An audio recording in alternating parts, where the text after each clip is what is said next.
Ke-14 amicus curiae itu sudah kita serahkan kepada seluruh hakim, kepada 8 hakim konstitusi untuk didalami, untuk dicermati, untuk dipelajari dan seterusnya. Persoalan apakah amicus curiae itu kemudian dipertimbangkan sebagian, dipertimbangkan sepenuhnya, atau mungkin tidak dipertimbangkan, itu kembali kepada otoritas hakim konstitusi. Jelang pembacaan putusan perkara perselisihan hasil pemilihan umum 2024, pengamanan di sekitar gedung Mahkamah Konstitusi kian diperketat. Dalam pantauan tim Kompas TV, tampak pengamanan terlihat dimulai dari titik patung kuda hingga ke depan gedung MK. Kendati demikian, Jalan Medan Merdeka Barat sejauh ini masih dapat diakses oleh kendaraan, sedangkan penutupan jalan sifatnya situasional.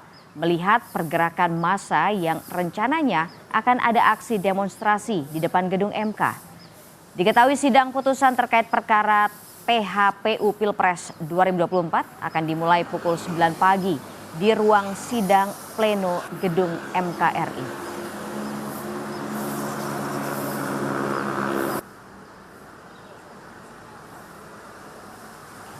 Saudara, hari ini Mahkamah Konstitusi akan membacakan putusan perkara sengketa hasil pemilihan Presiden 2024.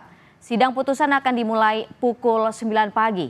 Untuk mengetahui situasi terkini, sudah ada jurnalis Kompas TV Nanda Aprilia di Mahkamah Konstitusi Jakarta Pusat.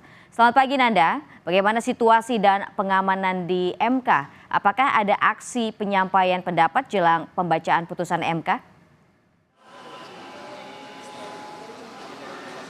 Selamat pagi Gita dan juga saudara. Kalau ditanya apakah ada aksi, kalau informasi yang kami terima atau kami kantongi sejauh ini informasinya ada. Kendati demikian, ini rencananya masih situasional. Artinya memang kalau menurut rencana ini akan adanya aksi dimulai dari pagi sampai dengan siang hari. Nah, ini juga bergantung sebenarnya terkait dengan penutupan akses jalan di depan gedung Mahkamah Konstitusi atau tepatnya di Jalan Medan Merdeka Barat.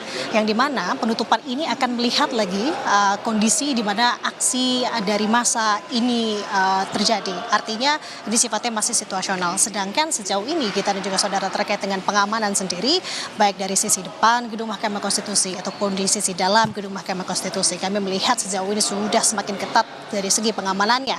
Bahkan tadi kami lihat beberapa waktu sebelum kami melaporkan saat ini sudah dilakukan apel siaga. Kemudian kalau menurut rencana terkait dengan pengamanan sendiri nanti di sekitar area Mahkamah Konstitusi, sektor Mahkamah Konstitusi salah satunya, ini akan menjadi titik di mana pengamanan personil diterjunkan. Kalau dari pihak Polri sendiri ada personil gabungan sebanyak 7.000 lebih.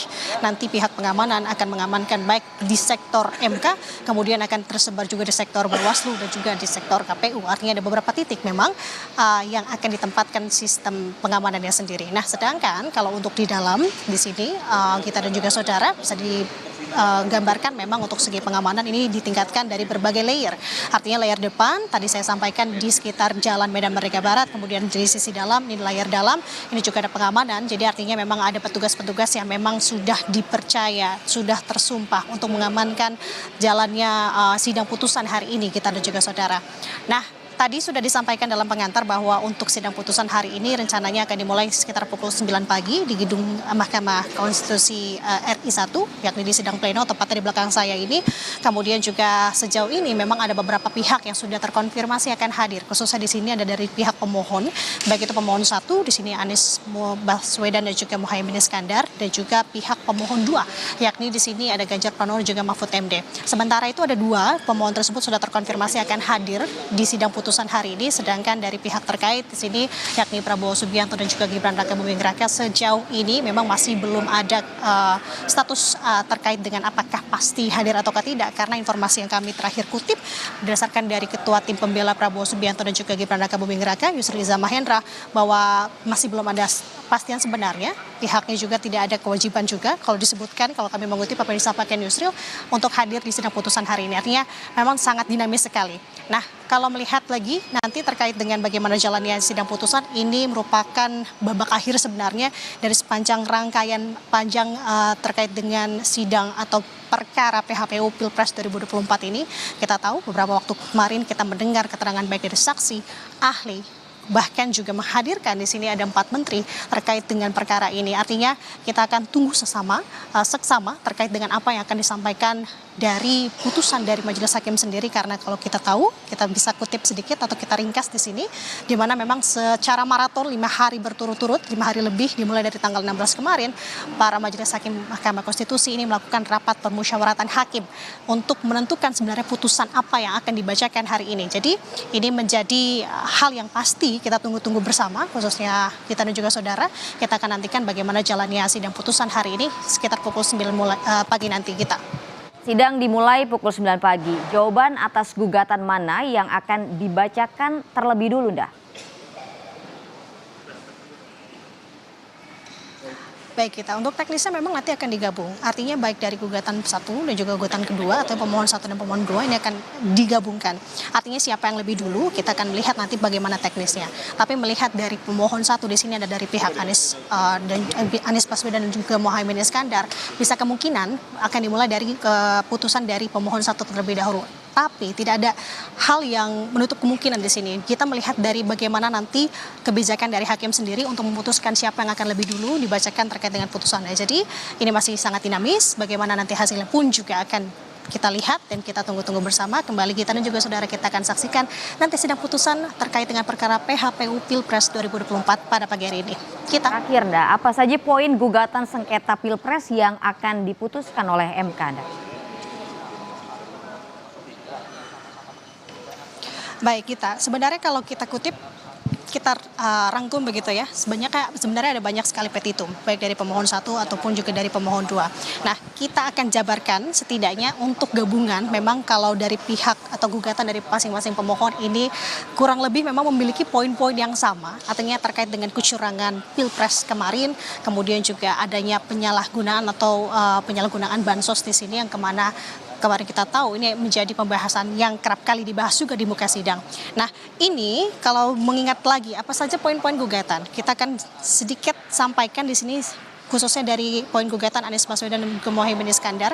Pertama, ada membatalkan hasil pemilu 2024. Ini soal KPU diterimanya pencalonan Gibran yang tidak memenuhi syarat batas usia calon wakil presiden di kala itu, yang dimana ketika mendaftarkan ini masih belum diubahnya PKPU 19 tahun 2003. Kemudian ada juga permintaan di mana dari poin gugatan dari pihak pemohon 1 di sini Anies dan juga Muhaimin yang menyebutkan bahwa meminta untuk Gibran sendiri ini didiskualifikasi dari proses pemilihan umum terkait dengan Pilpres 2024 ini, terkait dengan tadi yang poin pertama.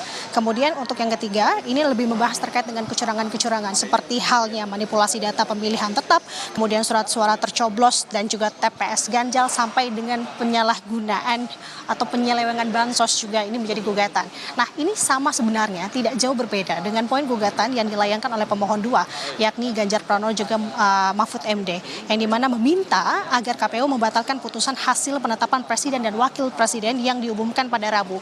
Namun yang menjadi pembeda antara poin gugatan dari pemohon 1 di sini Anies Baswedan dan juga Muhaimin Iskandar dengan pemohon 2 Ganjar Pranowo dan juga Mahfud MD adalah poin di mana terkait dengan didiskualifikasinya wakil presiden terpilih di sini adalah Gibran Rakabuming Raka. Kalau tadi pemohon 1 adalah meminta untuk Gibran ini didiskualifikasi. Namun kalau untuk pihak pemohon 2 poinnya adalah meminta mendiskualifikasi Prabowo Subianto dan Gibran Rakabuming Raka sebagai pasangan capres dan juga cawapres. Nah, nanti apakah ini gugatan akan diterima sebagian ataukah diterima seutuhnya, kita masih belum mengetahui. Sampai dengan saat ini memang kemarin tentu sebelum akhirnya dibacakan putusan, para majelis hakim Mahkamah Konstitusi melakukan rapat pemusyawaratan hakim untuk menentukan sebenarnya putusan atau arah apa yang akan diambil.